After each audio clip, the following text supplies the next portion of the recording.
Brouchier du BMX Pernois est impérial dans cette première ligne droite. On va voir si Maëlys Brun a les ressources de revenir. Elle occupe actuellement la deuxième position. Et on est bien placé également avec Sohane Doisneau du BMX VTT du Limounet. Ouais, pour l'instant, c'est toujours Camille Brouchier en première position. Est-ce que Maëlys Brun peut revenir? Ça semble compliqué parce que Camille Brouchier est indomptable et en grande maîtresse de cette catégorie. Elle aura régné toute la journée. Camille Brouchier va s'imposer devant Maëlys Brun à la deuxième place. Et finalement la troisième place, il me semble que c'est Sohane Doisneau. Random start. Riders ready. Watch the gate.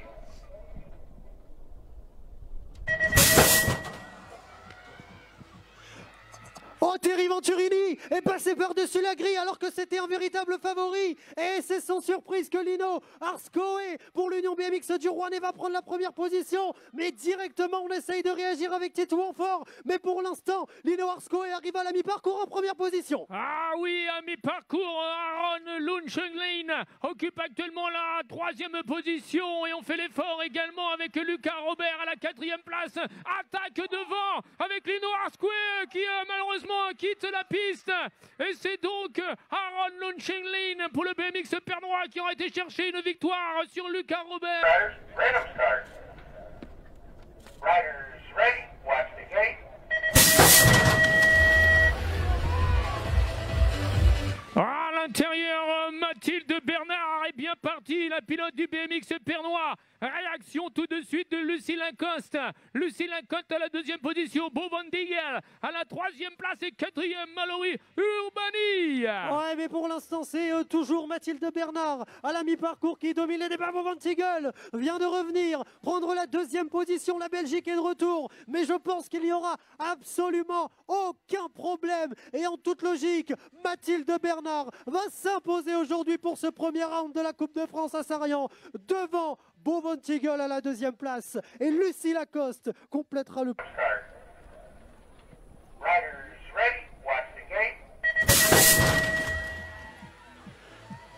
Oh, le départ est tombé vite. Logan Le Borgne semble bien parti. Logan Le Borgne va rentrer dans le premier virage en tête. Ilan Delmont s'engage à sa poursuite. Et il y a quelqu'un de Sarrian là-bas, Baptiste Lambert. Mais il doit résister parce qu'on essaye de revenir juste à son intérieur. Ah oui, il y a Quentin Delhomme de Lourdes VTT qui aura tenté la trajectoire alors que Logan Le Borgne s'envole vers une éventuelle victoire avec Baptiste Lambert à la deuxième position. Ilan Delmont va monter sur la troisième marche du podium. Mais quelle prestation de Logan Le Borgne, le pilote de Locmaria, alors que Sarrian avec... Riders, random start.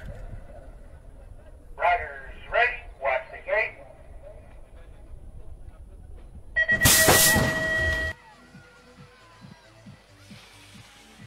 Ah, monsieur Jonathan Ricourt a pris un départ stratosphérique. Maël Levet est bien placé également à la deuxième position. On a fait une magnifique trajectoire avec monsieur Thibaut Dupont qui doit voir revenir Romain Leclinch à la troisième place. Ouais, effectivement, Romain Leclinch est en embuscade. Il essaye de revenir et ce n'est pas impossible. Regarde devant. Maël Levet va essayer de revenir. Extérieur, intérieur. Et Maël Levet tente de revenir. Jonathan Ricourt est en danger. Lequel des deux va s'imposer? Maël Levet va remporter cette finale des hommes de 25-29 ans. Jonathan Ricourt. Random start.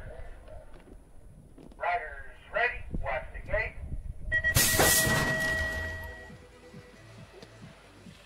Oh, couloir 8, Thibaut Chauvin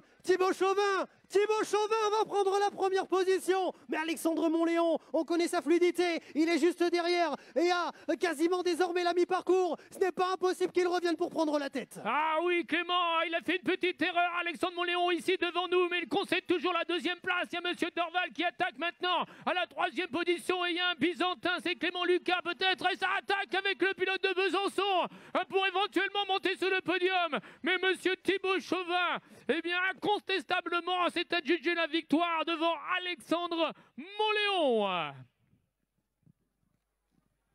Incroyable.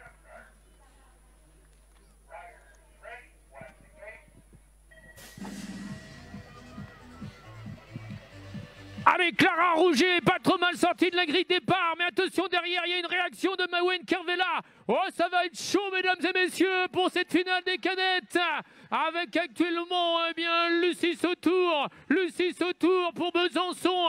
Clara Rouget qui tente de réagir. Elle occupe maintenant la 3e place, Clément. Ouais, exactement. Il y a quelqu'un d'Évreux là-bas qui s'est intercalé, qui est en 2e position. Il s'agit de la plaque numéro 44. C'est Mawen Kervella. Devant, en patronne. La Byzantine va s'imposer. Lucie Sautour, vainqueur de cette première manche de la Coupe de France 2022 dans la catégorie des cadettes filles.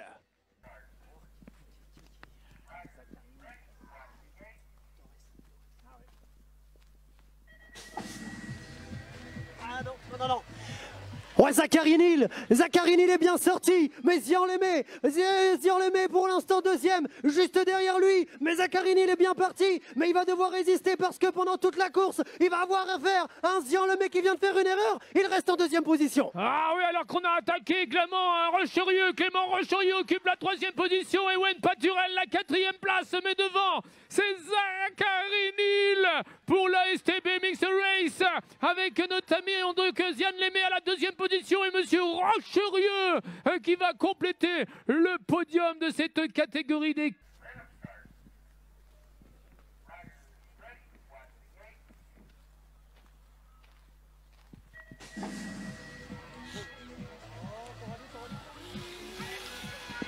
Allez, à l'intérieur, Coralie Moussier pour le club de Sarrian a pris un bon départ, mais elle s'est fait un petit peu contester la première position.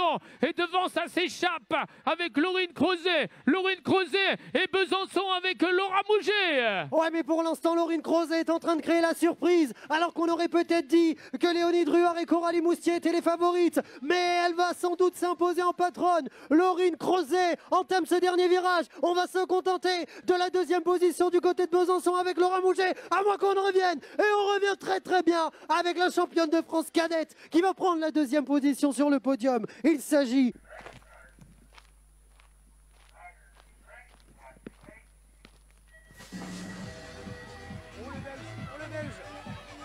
Oh, est-ce que le Belge va prendre l'avantage? Mais non, c'est un Byzantin. Je crois que c'est Mathilde Jacquet. C'est Mathilde Jacquet qui va sortir en tête. Et le champion de France tente de résister face au Belge parce que désormais, Vanessa Majinelic est en 3e position. Ah oui, Mathilde Jacquet qui réalise un tour parfait avec monsieur Chavanon à la 2e position. Et Wannes pour la Belgique qui tente de monter sur le podium. Et les 2 pilotes de Dardilly, Tom Wenfenit et Tom Pedetsky qui vont terminer donc à la 4e et 5e place, mais victoire de Mathis Jacquet.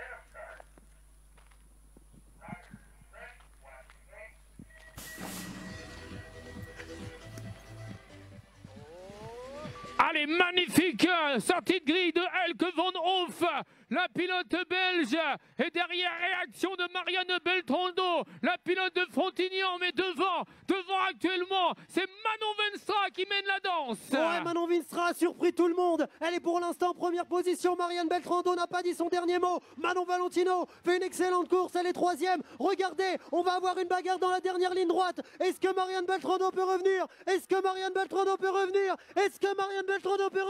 Non, à moins que dans un dernier poussé. Ah, compliqué.